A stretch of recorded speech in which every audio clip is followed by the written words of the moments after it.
It's somewhere in there, so we're going to see.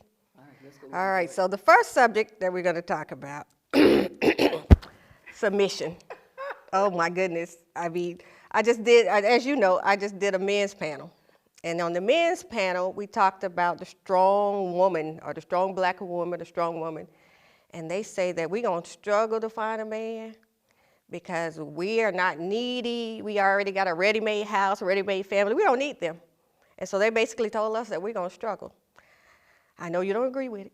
No, I'm not necessarily that I don't agree with it, but why don't you be more honest? They said, particularly you, because every last one said on their list, you would not be very high. Well, you fit in the same category as I me. mean, I did just get kicked to the curb by a guy, too. Right. So someone who should have been comfortable with me, but hey, so this submission, so coming off of that and now having to discuss submission, maybe I should have did the submission conversation before then, because now that we're having to talk about submission, only thing that's resonating in my mind is these guys say I'm not needy, and I'm thinking that they associate neediness and submission all in the same category. So if I'm not needy, I'm definitely not going to be submissive. But I know am I supposed to be? I mean, what does the Bible say about submission? Carol, why don't we start where we both comfortable? Okay. I took the time today to pick up my Black Law book, it was volume 5, edition 5. I have no idea what edition it is now. But the whole premise of this conversation is skewed. It's on the wrong foundation. So let's just go back to basics, okay? Okay. Submit is not a bad word. We submit all the time. When you're driving from here to Atlanta, if you don't submit to the speed limit, you and the Georgia Highway Patrol or the Florida Highway Patrol are going to have a meeting. I agree. Okay? We're lawyers. You come into the courtroom, if you don't submit to the rules, civil procedure, criminal procedure, Yeah. appellate rules. Okay, so our whole concept of submit has somehow done a change when we take it out of the word submit and bring it over to the family. But here's the reality of it. We submit on our jobs. We submit to the physical world. All these billionaires spending money to go out of space, well, they submit to the laws of gravity. Okay? But that's not what we're talking about, though. But the point I'm saying is, if we start from the wrong place, we're going to garbage in, garbage out. But, okay, so I can submit to the Highway Patrol people. I can submit to the judge and the rules and all that stuff. And you But expect your children to submit to you. Of course, but we're talking about wives submitting to their husbands. And I don't necessarily have a problem. I'm not saying I have a problem with it. It's just that I don't think that I clearly understand what that means. I mean, what am I supposed to do? I mean, Well, let's go back to a basic definition. Somebody's supposed to be the head, and somebody's supposed to be the follower. Does the head totally ignore the follower's concerns? And do the followers completely ignore the leader's concern? And in the family, under the biblical model, the man is supposed to be the head of the house. That's the way God created it. I mean, we've had this conversation many times, and I've used that word hardwired, and I mean hardwired. When we go back, and I'm not even going to argue about it, my whole premise comes from a biblical point of view. In fact, just in case, I thought I'd better just bring my Bible. Uh-oh. I just got it here, real handy. Uh-oh. That's not an that's where I'm coming from. But we were. You're going to have to cut me some slack on the Bible now. No. I'm just saying that's where I'm coming from. That is where I derive all of my principles. And so let's just start in the Garden of Eden. God created man first, and then woman was created out of his rib. She Right. was to be his helpmate. She was beside him. He was not to lord over her, but she was not lording over him. And you realize that while Eve ate of the fruit, the forbidden fruit, it was Adam's eating of the forbidden fruit. You know, I have to use the two fingers. They used to fuss at me about that. Yeah. But it was Adam's eating of the forbidden fruit that resulted in their being evicted from the Garden of Eden. So Because what? Because he wasn't leader. He followed her. he did. So I guess on the men's panel, I would say to them, well, men, y'all need to pay attention to where y'all going, because us women are leading. You shouldn't let us lead. If you let us lead, you may end up where you don't want to go. I'm gonna just take that. Well, I mean, okay. So what does the Bible say? Tell me what the Bible says, and then let's just try to break it down, because clearly clearly. You look at the divorce rate or the relationship breakup rate, whichever one you want to talk about. There ain't a lot of submissive women. And when you look at, successful women are more successful. Most of us are the breadwinners or the head of our, financially, we're the breadwinners, and financially, we're the head of the household. So what are we supposed to do? Neibra, What? what really do you think when you look at a male and a female, a husband and wife relationship? What do you think in the most purest definition that role should look like? What's his role and what is her role? What you want? Okay, so this is what I think, and this will address the submission issue. Okay. Everybody. I'm leaning forward because I'm really engaged. Let me just lean on Okay, back. so you got a man. The man has certain skills, certain knowledges, and he brings certain things to the table, and the woman brings certain things to the table. Function? The provider, is that what you're talking about? Yes. But if she's the primary provider, I said go to the ideal. Let's paint the ideal, and then But- let's go to the black letter law, and then we can do the exceptions if there are any to the rule. well, no, you're going back to the biblical times. Okay, so yeah, he was a provider. But Neibra, What? we were hardwired at creation. So if I'm going to have this discussion, I'm going to stick with this is how God It's- ordained and yeah. intended for it to be. We're so far from the God's ordained, God's plan. And I like that. And I'm with you 100%. And Lord, please forgive me if I say anything in this panel discussion that caused you to think I'm not with you, I'm down. But we're not living in those times anymore. But why not? We're not. But why not? Because we're getting up every morning, we're going to work, But Neibra, and then why we got a not? lot of single households But Neibra, why not? because we're just not. But Neibra, why not? Why not? It's the reality of the situation, And how do Judy. we get to this reality, Neibra? Okay, I know sin, the devil, and all of that stuff. But in practical language. I don't know, tell me. We were serious divorce, well, you still are a serious divorce attorney. Yes. Of course, you've learned from the best, but be that as it may be. Now the student has become the teacher. So now you're learning from the best. I am learning from the best. But Neibra, Yes. when God started this, it was a man and a woman engaged in the most intimate relationship there was, marriage. Yes. It came from the week of creation, all right? Mhm. And they were to leave and cleave and become one. Now, somewhere, somehow, that model, those instructions got what's the word I'm looking for? Sideways or all kinds of ways other than the straight way, okay? And so apparently the men got sloppy on fulfilling their roles, and the women got out of line of their roles. Here we go. So once you go down 75 headed up to Atlanta, the moment you get out of the northbound lane over into that southbound lane, because the southbound lane is serving the express purpose of bringing traffic toward Florida. The northbound serves it of going to Atlanta, okay? The problem is we get out of our lanes. We get out of our roles. We get out of our purposes. And as much as we want to talk about those words as if they're dirty words, we acknowledge it everywhere else until we get into the family situation. All of a sudden in the family situation scenario, we want to trash them. But okay, but So a man I is get supposed to be it. a provider. A man is supposed to be a provider. It was the man who went out and he tilled the soil and he hunted the animals, okay? It was the man who was the leader of the phone. Now stop right there. Now, do you acknowledge in current times that there are men who are homemakers? They're the ones at home. And that there are men out there who, they may work, but they don't make enough money to provide for the household. When did money become the determination of a family being able to cooperate, a man or a woman being able to cooperate and run a successful family? Well, I don't think that money is the only factor, but it is one.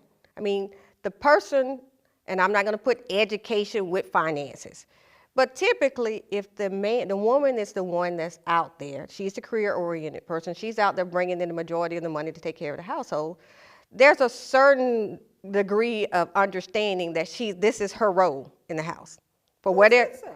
well, I say so. When I was over in South Africa, one of the things that I went years ago, but anyway, some judicial tour that I went on, and the woman said to me point blank, during the day she is the attorney, but when she crosses that door, that threshold of that door, she becomes the wife. Yeah. And what she did until she got home and crossed that threshold, that's great and wonderful. But when she crosses the threshold, she becomes wife. Okay, so what's the provider? Help me understand. Maybe I need to go back. And you can give me a Black Law Dictionary, you can give me a biblical provider. What does a provider do? In the original sense of the male's role, the man was to provide for his family. First, the necessities. But he's also supposed to provide the emotional support and binding, okay, that makes his wife's heart just grow into his. And she is the nurturer of the family. That's why women can multitask, because we have to. We gotta change the baby, cook the dinner, iron the floor, iron the clothes, clean the house, and be ready for the guests to come in at 5 o'clock. See the face you're making? Yeah, because we ain't doing all that. We're not doing all of that. And this, my position, I'm sure we're going to get a lot of feedback. Now, you know you ain't doing all that either. You ain't doing all that now. One of the good parts about being a widow for 8 years, I get to look back. And I've thought, this is a sidebar. Pause, everybody who's listening. This is a sidebar. I've come to realize, with all due respect, my husband basically created who I am today. Yeah. I've gone back. I've had a chance now in these 8 years to begin to just kind of unpeel, pull back, go down some of those layers. And I remember distinctly the incident that occurred within the first month of our marriage that probably meant nothing to him. He probably didn't understand the importance of it, but it did something to my psyche, and I never, ever shifted from it. Now, that's probably a pox on me that I didn't shift on it, but it was a really simple experience. What? I worked at the dorm up in Michigan. It was cold. We got married in December. We went to school in January. It was miserably cold. I was RA. I came home with the key to the dorm. And I asked the good dean, the good husband, to go back to campus with me to take that key. And he told me no. He told me I forgot, and if I took it back on my own, I would never forget. And I clearly remember being in a state of disbelief. I mean, in my world, love would have made you, sure, I'll ride up there with you. You know, you can't do this anymore. But you took a hard-nosed position on it. And somewhere in my psyche, I said, I don't know if this guy is going to hear me. And women need to know that their man, their husband, hears them. Yeah. Okay? Likewise, he needs to know that she hears him. So how does that translate to submission? I mean, Well, if here's he the ain't point. hearing me, then I'm not submitting to Notice him. now, we're not talking at all about the economic situation of it, because the economics really isn't what's driving the relationship. What's driving the relationship is the blending of the hearts, the minds, the spirit. They're on the same page. He knows that she has his back, and for her, he is Superman, all those things. Okay, so Okay. I get that. Okay. I don't want you to talk about Dr. Hawkins too much because we both be teary-eyed in a minute. I'm So not about we're going to move on. No, I've been thinking about this a bit. But here's the flip side of it. Today, I'm so glad homeboy helped me to be like that, because I don't have a man to be submissive to. And if I don't, then I need to pay the mortgage. Well, neither one of us have a man to be submissive to right now, but if we going to get one, we need to figure this out. Okay, Well, I'm ready to be submissive. But I'm ready to be submissive. Yes, I am. I'm ready to be submissive to a man who's going to also be submissive to me, which means the very fundamentals of that relationship are in place. Like, He loves me. I'm not going to have to worry about him tipping out and cheating on me because he is committed to me. His heart is bound to mine. And he may have to work extra hard to do that because he may have some ways that he doesn't like very much. But he's got some I don't like. Okay, so let's do this. Okay. Tell me what the Bible says about submission. We And let's always start- figure out how we can break it down, because we can figure it out before we enter into another relationship, but so other women can figure out what it is that they supposed to be doing. Okay, I can give it to you in one sentence. Read the rest of the passage. We always start with Ephesians 5, and we read about wives, submit yourselves unto your husbands. But we don't read the rest of it that says, and husbands, submit yourselves unto the Lord. You showed me a man who has made his submission to Christ his first and foremost purpose and goal and determination. By definition, he's someone I'm going to delight to submit to, because if he does anything wrong with me, it's going to sure enough mess up his relationship with Christ.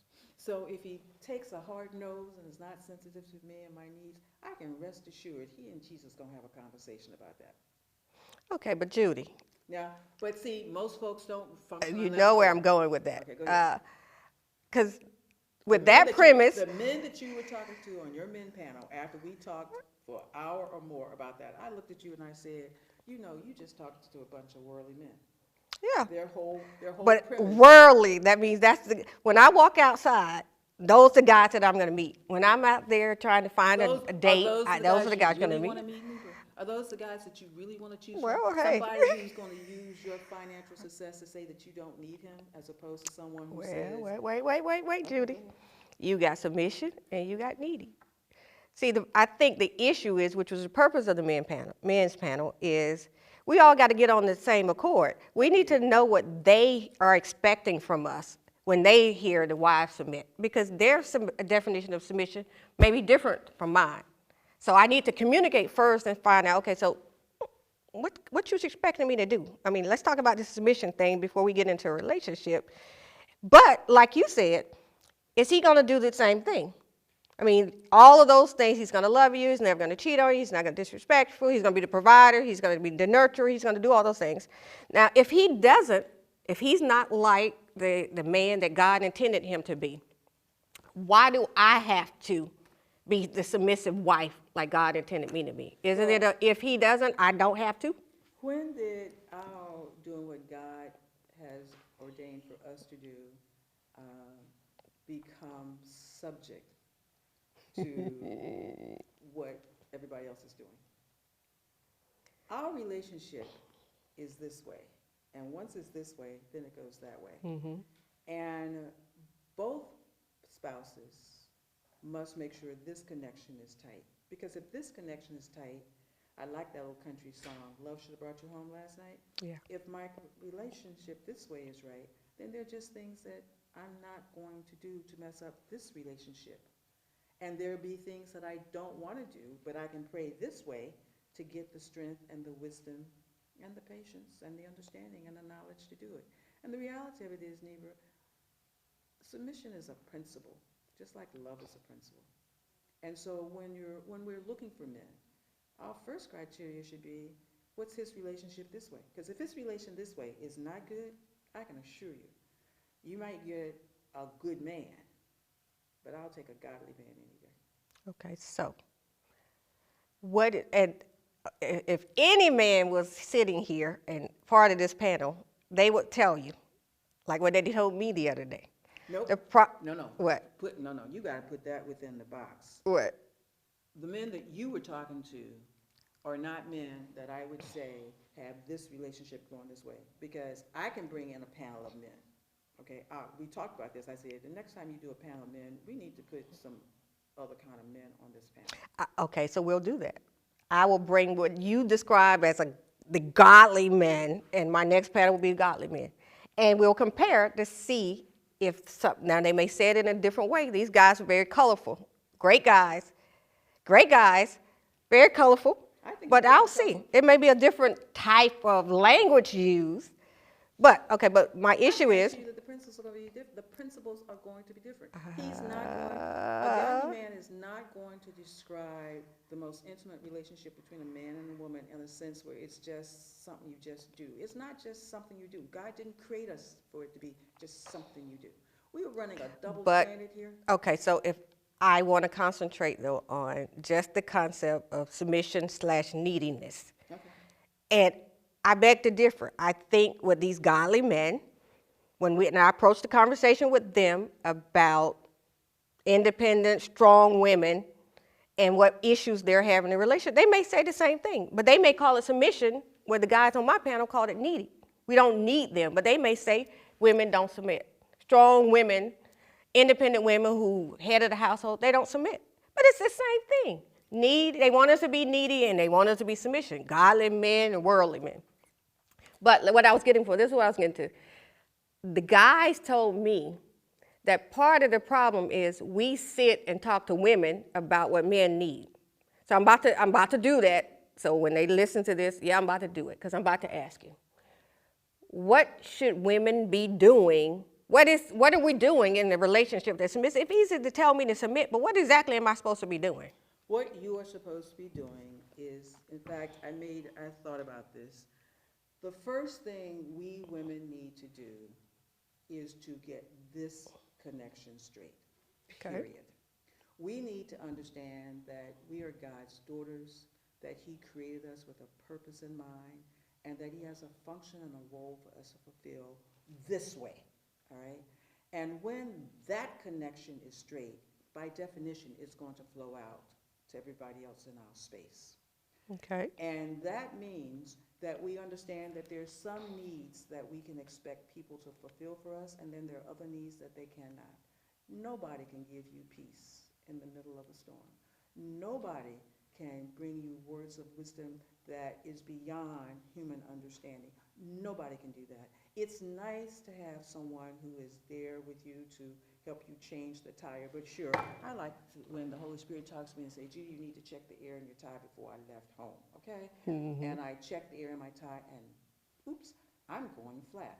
It is a recognition that God is first and foremost, and everything else flows from it. So, you know, I'm not really a cook. And when I was talking to the guy who just kicked me to the curb, he said, well, we'll cook together. And I smiled and I said, now, I like that answer. I'll be happy to cook with him and he'll be happy to cook with me. We're going to do it together. And marriage is supposed to be together. You cleave one to the other. You're not okay, you are definitely being a lawyer to judge on this, so. Okay. Because I asked you, I said, Judy, what am I supposed to do? Now, when I leave here, I know I'm supposed to get my relationship right with God. If you get that right, Neibra, everything else is going to fall in line. The problem, as I said at the beginning, is we're starting from the wrong foundations. We're using garbage to build these buildings, and the first storm that comes along, it's going to blow it down. We're building relationships with stacks of cards. Okay, but let's say, and of course, it's not our job to get the women who's listening to this to do what we tell them to do. The purpose of this platform is for them to go home and think about it, read their Bible, develop a relationship with God, and for them to figure it out themselves. But let me ask you some quick questions before we wrap it up. Okay. Let's say we're making a decision on whether or not to buy a house. Okay. Financially, I'm in a position I can buy, I want a bigger house, I want a nicer house. Financially, alone without me, he's not. I say, honey, let's buy a house. And he says, no, we need to stay in this house. I want a house. So what are we going to do? I'm supposed to submit and say, we're going to live in the small house, even though I can afford to buy a bigger house? Because I wish you can get the word I out. Okay, so we supposed to stay in the little house? Because, you see, from the beginning of this conversation, as you use the word submission, it's all about I as the woman. I make the money. I make the decisions. I. And I think that's what your panel of men, which probably reflect most men, they're saying, if I have a meeting, I run a household, there's a leader in my house, it's the I, me and myself follow, okay? Mm-hmm. So what they're saying is, we are making a decision, and while you may be the major breadwinner because it works better for our family, that doesn't give you more chips when it comes time to make a decision. But every relationship needs a tiebreaker. Why can't the tiebreaker be the one who's more skillful or knowledgeable? And take money out of the equation. Or you can even take raising the children out of the equation. But there may be some decisions that have to be made for the family that if I'm more qualified to make that decision, then he should submit to me. Absolutely. If he's more qualified to make that decision, but with this whole concept of generalized submission, if a man believes I'm supposed to submit, then everything he is expecting to be the tiebreaker, even if he listens to me. And I think that that's going to be a problem. I think if the man has decided that he's supposed to be the tiebreaker, then he's got a problem. And you know where the problem is? Mm-hmm. It's not this way. It's this way. It's this way. Because if a man is comfortable in this relationship, he's going to look at his woman and he's not going to be intimidated that she's been gifted in these areas. He's not going to be bothered that she brings to the table these gifts. I mean, let's be real. It takes two, and they each contribute based on what they have been gifted to give. A woman has been gifted to carry babies. A man has been gifted to provide for his family. And that ego struggle that we're having is what's killing this whole submission thing. Well, So like I said, when you go look for your man, why don't you start with a different set of criteria? I'm going, like, I guess the moral of this story is we get the relationship with God right, and we go to him and ask him what I'm supposed to be doing in this relationship. Absolutely, because the man that you think is who you should marry because he looks good, he makes the right amount of money, yeah, you can't read the heart and you can't see the future. Well, the debate continues. At the end of the men's panel, I said I learned a lot of valuable information, but I'm still lost. So again, here I am again, a lot of valuable information about submission, but I am still confused, but I'm gonna work on it. Thank you, ma'am, I appreciate it. It was an interesting discussion.